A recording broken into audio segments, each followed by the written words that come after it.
It's officially spring, but the temperatures in much of the country still say winter. Florida is benefiting from the brutal weather as tourism heats up. Jackie Keenan has a story from the Sunshine State.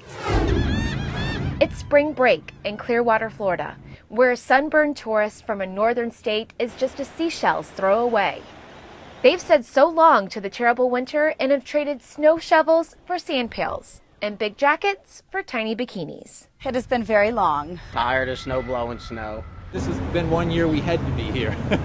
The winter that broke records is now breaking tourism records here in Clearwater and throughout the state. 2014 is expected to be a banner year for Florida tourism, already adding to the boom saw in 2013.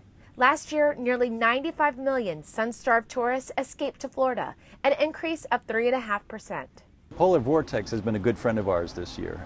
Worse it gets up here, the better the sunshine looks down in St. Pete Clearwater. The Clearwater-St. Pete area is especially growing fast. For fiscal year 2014, bed taxes collected are up 13%. Downing attributes this to a terrible winter and an aggressive $1.6 million ad push. We have been marketing heavily in some of our core feeder markets consistently year after year. Florida beaches in downtowns like here in St. Petersburg are buzzing with tourists. But there's another side to Florida that officials hope to sell to visitors. We try and get people to connect with nature. Enthusiasm to protect the environment has created ecotourism, where a visitor seeks out the natural side of a place. This sector of tourism is growing more important to Florida. Jean Murphy leads groups on nature tours, and her business has doubled every year since 2009.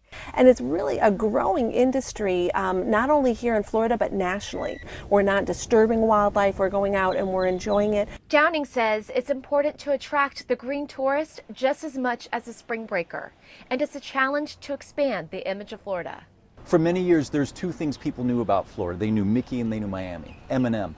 And this is the Gulf Coast. This is a completely different experience. For First Business News, I'm Jackie Keenan. Jackie tells us Florida tourism is a $72 billion business and responsible for more than 1 million jobs.